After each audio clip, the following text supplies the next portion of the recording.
আপনি কি আপনার ওয়েবসাইটের জন্য একটা হোস্টিং কিনতে যাচ্ছেন?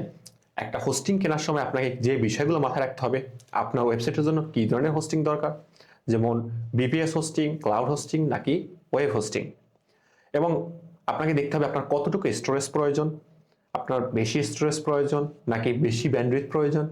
এই জিনিসগুলো আপনাকে দেখতে হবে। আপনার হোস্টিংয়ে কতটুকু র্যাম সাপোর্ট করে এবং কত ব্যান্ডউইথ ট্রাফিক সাপোর্ট করে। সবচেয়ে যেটা বেশি গুরুত্বপূর্ণ সেটা আপনাকে দেখতে হবে আপনার ওয়েবসাইটে কি ম্যালওয়্যার স্ক্যানার আছে, ব্যাকআপ ফিচার আছে এবং এসএসএল মেইল সার্ভার এই ফিচারগুলো আছে কিনা। এবং আপনাকে দেখতে হবে রিনিউয়াল প্রাইস কত। আপনি যে হোস্টিংটা কিনতেছেন এই হোস্টিংটা পরবর্তীতে আপনাকে কত টাকা দিয়ে রিনিউ করতে হবে। এরপর আপনাকে দেখতে হবে আপনি যে প্রাইসে হোস্টিংটা কিনতেছেন এই প্রাইসে আপনি কি ভালো মানের হোস্টিং পাচ্ছেন কিনা, এবং অন্যান্য হোস্টিং কম্পেয়ার করে দেখতে হবে, ফিচারগুলো কম্পেয়ার করে দেখতে হবে এটা কি অর্থিত কিনা।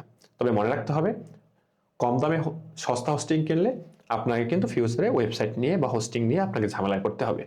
এরকম গুরুত্বপূর্ণ টিপস পেতে আমাদের পেজটি ফলো দিয়ে রাখুন অথবা আমাদের ইউটিউব চ্যানেলটি সাবস্ক্রাইব করে রাখুন।